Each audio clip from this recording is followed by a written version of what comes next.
ఇంకోటండి సొసైటీ చాలా update వర్షన్‌లో ఎళ్తుంది. Online transactions కూడా ఎక్కువైపోతున్నాయి. ఇగ సైబర్ నేరగాలు కూడా ఎక్కువైపోతున్నారు. విలేజ్ పీపుల్స్ ఏమో అంత డెవలప్‌మెంట్ కాదు వాళ్ళు. సో, దీని గురించి మీరు చెప్పాలంటే ఏం చెప్తారు అసలు? ఈ అప్డేట్ వర్షన్ అవసరం అంటారా? ఇక్కడికే స్టాప్ అవుతే బాగుంటది అనేసి నిజమే. అంటే కొత్తని ఆహ్వానించాలి కానీ అది చెడు పోకడలు పోవద్దు. ఇప్పుడు ఫర్ ఎగ్జాంపుల్ నువ్వు ఏఐ నేర్చుకున్నావు. యెస్. ఏఐ నేర్చుకొని నువ్వు ఒక మంచి పని చేయొచ్చు. ఒక ఫర్ ఎగ్జాంపుల్ 'హరిహర వీరమల్లు' లాంటి సినిమా తీయొచ్చు ఇంకోటి ఏఐలో. కానీ నువ్వేం చేస్తున్నావు, ఈ అమ్మాయి మొహం తెచ్చి బట్టలు లేని శరీరానికి పెట్టి ఎంజాయ్ చేస్తున్నావు డీప్ ఫేక్ అని. అది తప్పు. అండ్ నెక్స్ట్ నేరాలు రేపు ఎలా పెరుగుతాయో తెలుసా? నేను నీకు ఫోన్ చేసి ₹1,00,000 అడుగుతా, నేనే నా మొహమే వీడియో కాలే ₹1,00,000 అడుగుతాను. వచ్చిన తర్వాత నా లక్ష్యం నేను ఎప్పుడు అడిగాను అంట. నేను అడగను నిన్ను, నిజంగా నువ్వు ఇవ్వాలా నాకు. నువ్వు మీ ఆవిడకు ఫోన్ చేస్తావు, ఇంటికి ఫోన్ చేస్తావు, ఏమండి చెప్పండి అంటారు. ఆ బెడ్రూమ్ ఉన్న సూట్ కేసు ఇతనికి ఇచ్చి పంపు అంటాడు. వాడు ఇట్లా వస్తాడు ఇంటికి. మా ఆయనే కదా చెప్పిందా, నువ్వు సూట్ కేసు ఇచ్చి పంపించేస్తావు. వచ్చిందా మీ ఆయన కాదు, గొంతు అయింది కాదు, మొహం అయింది కాదు. ఓకే. ఆ రేంజ్. నెక్స్ట్ ఇప్పుడు కోర్టు సీసీటీవీ ఫుటేజ్ ప్రవేశపెడతావు ఫర్ ఎగ్జాంపుల్. యెస్, అవును. నేను వెళ్ళా ఏటీఎం చోరీ చేసా, వచ్చా, నా మొహం రివీల్ అయింది. ఓకే. దాంట్లో నువ్వు ఏదో మాయ చేసావనుకో, షారూఖ్ ఖాన్ వెళ్ళి ఏటీఎం దొంగతనం చేసి వస్తాడు. అట్లాంటివి ఉంటాయి, ఎవిడెన్స్లు మాయమవుతాయి. అసలు ఏ ఎఫెక్ట్ అవుతుంది అంటారా మరి?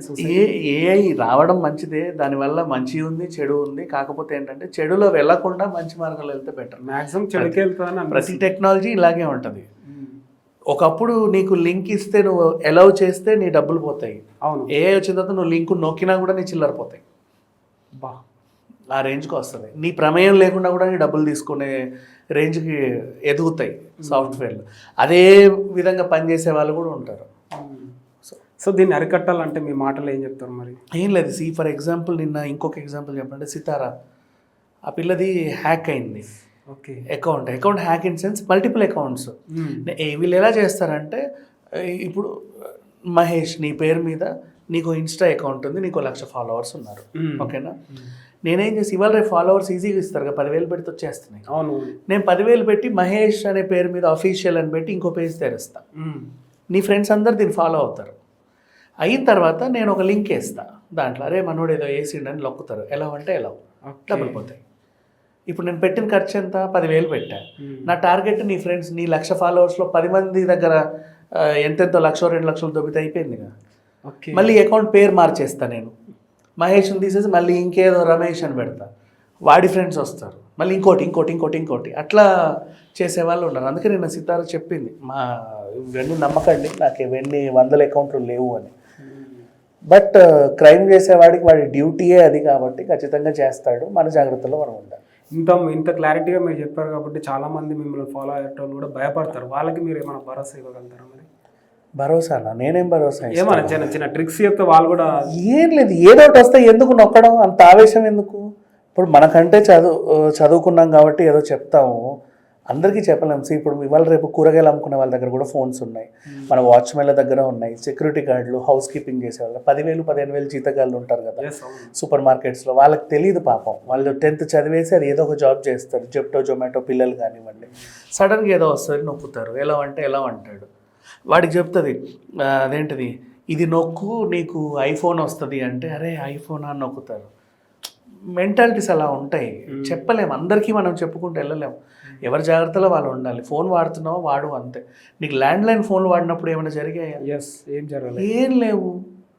ఇప్పుడే కదా అన్నీ జరుగుతున్నాయి. సో మనం వాడుతున్నామంటే ఏ ఫోన్ ఎక్కువ స్పీడ్ ఉంది, ఎక్కువ డేటా ఉంది, ఎక్కువ అది ఉంది, స్నాప్డ్రాగన్ ఉందా, ఆ చిప్ ఉందా, ఈ చిప్ ఉందా అని వెతుక్కుంటున్నాం. దాంతోపాటు మన జాగ్రత్తలు కూడా పెట్టుకోవాలి. ఎంత మంచి ఫోన్ అయినా వాడండి, తప్పులేదు. అడ్డమైనవన్నీ క్లిక్ చేయొద్దు, అడ్డమైనవన్నీ చూడొద్దు. నీకు అనవసరం అవి. ఎక్కువ ఎవరు నష్టపోతారు తెలుసా? పైరసీ చూసే వాళ్ళు నష్టపోతారు. ఎందుకు చెప్పు? పైరసీ ఓపెన్ చేస్తే అది ఎక్కడెక్కడెక్కడికో అది నొక్కి ఇది నొక్కని అడుగుతూ ఉంటుంది. వీడు ఏదే నొక్కితే నాకు సినిమా తొందరగా డౌన్లోడ్ అవుతుందని అన్నీ నొక్కుతూ ఉంటాడు. అకౌంట్ ఖాళీ అవుతుంది. అవన్నీ తప్పులేదు, వాడు పైరసీ చూడటం కూడా తప్పే కదా. ఓకే. సో ప్రతీది వాడు, మీకు ఒక ఇన్స్టా అకౌంట్ ఉందా, ఇన్నఫ్. ఓ ఫేస్బుక్ ఉందా, ఓకే. నీ వాట్సాప్ నీకు ఎలాగో ఉంటుంది.